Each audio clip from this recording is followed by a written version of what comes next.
What is going on, my future meta millionaires? It is your boy Terry Stonkers, and welcome to the channel, baby. By the dip. All right, guys. So in today's video, we're going to take it easy. We're just going to go back to basics and cover metamaterials and go over some of the few recent tweets, go over Fintel, and do what we usually do, talking about metamaterials.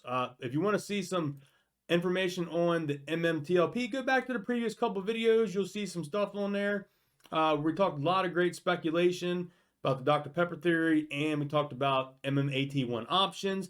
And also, I will have a video. We're going to do a collaboration with Roller Pitching here soon, so stay tuned for that. Make sure you're following, of course, me and her, and we're going to come up with a video together and put something together. So that'll be here within the next week or two. We should hopefully get something put together.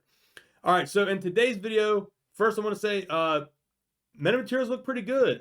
We opened up at $3. We took an immediate dip down to $2.86, and we ended the day at $3.16. And even after hours, we closed at $3.15. Look at the preferred share today.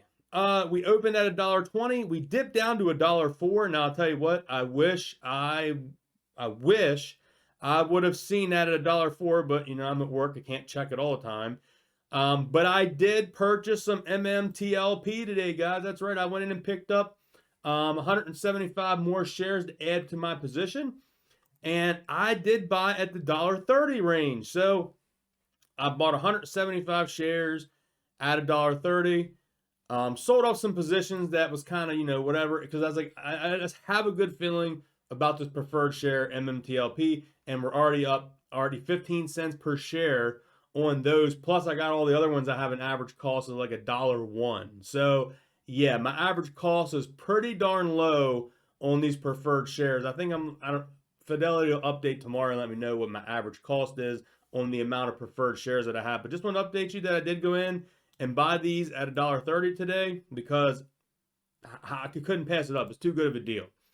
All right, so the first thing I want to do is let's go to Fintel. It's been a while since my channel has been on Fintel, so I need to bring you this information, guys. All right, so we can see here the total shares outstanding is still the 281,259,000. So that hasn't changed, which is good. Our ownership accumulation score set at 32.55, ranked 14,000 out of 21,000 stocks. I did go look at the buyers and sellers. There is no new updates on the buyers and sellers. And if we go here and take a look at the short interest, it's telling us our short squeeze score is a 75.35, ranked 285 out of 5,458 stocks. As of 3 minutes ago, the short shares that are available is 650,000, and the short borrower fee is a 1.56. And they do have the FINRA dark pool short volume ratio updated today for 12/6. It was about a 47.87, and they do not have the combined total volume yet. But look at these last couple of days. Look at the second and the third, man, 60 and 64. They did come down a little bit today, but still. I think today, if I'm being honest, I think today in the market was just like a little, they give a little rope and they're going to take it back. A little rug pull is going to come up. I mean, I hope I'm wrong. I hope the market keeps rallying, but there is a lot of uncertainty still with the tax loss harvesting, you know, all the stuff coming up with the Fed and Omicron and all that. So there's a lot of uncertainty out there. And this, you know, the Russell 2000 was up like a couple percent today, and it got people, I think, excited. So I have a little cash on the sideline. I'm not going to be buying in right yet. I want to see this market perform a little bit more before I decide to make any like purchases on buying more stock, because anything could potential dip, and you got to have that money to buy the dip or bird the dip. That's right. So anyway, let's go take a look here. On Twitter, I did retweet this morning. Palakaris here, Mr. George, says, thank you all who participated at the AGM process for the continued support. The board and management are working closely to making sure strategic initiatives are moving forward. And here is the article right here, guys. MetaTerry announces the result of the annual meeting of the shareholders. No surprise here. You can see here Mr. George has a 99.7% for. So everyone was voted for. That's good. So that's pretty much the update on that. Now, if we go over here to George's page, I just want to remind everyone here on this tweet that George did had. I know a lot of people was freaking out about them talking about what do I say here? Talking about the maybe doing the spinoff. But keep in mind, guys, he just said this on the 3rd, that the Series A preferred stock dividend can still be a spinoff or a sale. We have not made any announcements yet on what the plan will be. As discussed in this work progress, we appreciate your patience. We are committed to getting these assets off the book. So I know that press release came out like the next day, I believe, or that later that day. And it did say spin off or spin out, which I think is pretty much the same thing. But keep in mind, guys, that last paragraph, the last sentence there, he said, we are committed to getting these assets off the books. They do not want these these preferred shares on the books for metamaterials. They don't want nothing to do with this. This kind of goes against the whole metamaterials movement. So they don't want any parts of this on the books. So I'm not sure. Like I said, we're doing some speculation here on the dividend and everything that can happen. So super excited.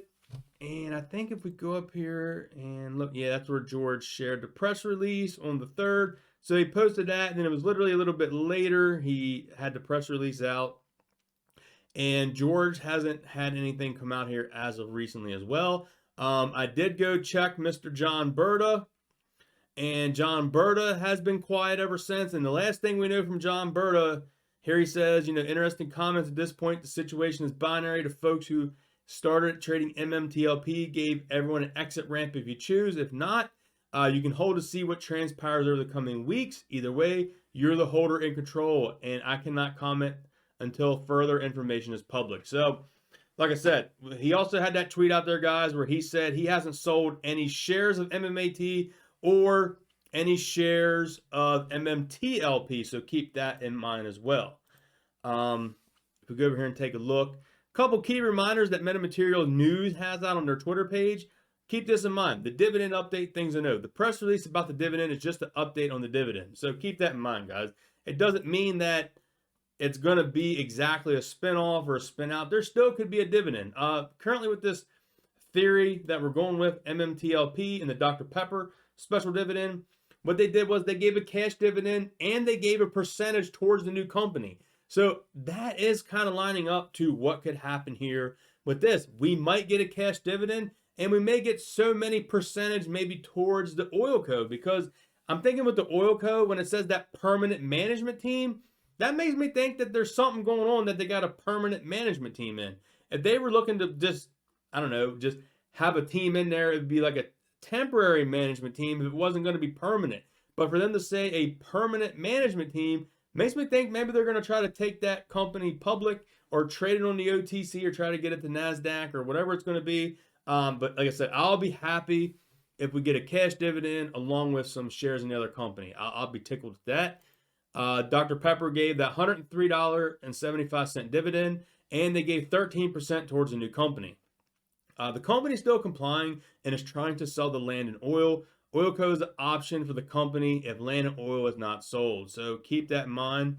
They also here, we remember this was a part of it. Also, the company has multiple parties involved, which could be buyers, sellers, or lawyers in the transaction. So keep all this in mind, guys. I'm here. All the fellow YouTubers, we're all here together. We don't want you selling out of your position at these low prices. Now, like I said, you can do what you want. It's your money. It's your investments. Do what you want. I'm still holding true to what the TV says back there. And George, we trust. I'm trusting George is going to do what's best for us investors, because the man has, he said pretty much the bulk of all of his, I guess you say, life savings in MMAT stock, guys. So he's not going to do us dirty on the dividend, because if he did us dirty on the dividend, he knows it can make us sell out of MMAT, and it could take a long time to build that trust back if we get screwed on the dividend. So I think George has no intentions on screwing us over on the dividend. I think George wants to do what's best. Back in that old interview, he said he's hoping we take the dividend money and buy MMAT stock. And like I still say to this day, what a perfect time to get a cash dividend when the stock is in the $3 range. So we could get a lot of shares if the dividend's nice at $3 a piece, and we could literally torch the short. So hope you all enjoyed today's video. If you did, smash thumbs up. Leave a comment down below. It helps out the algorithm, and I'll catch you all in the next video, guys. Peace.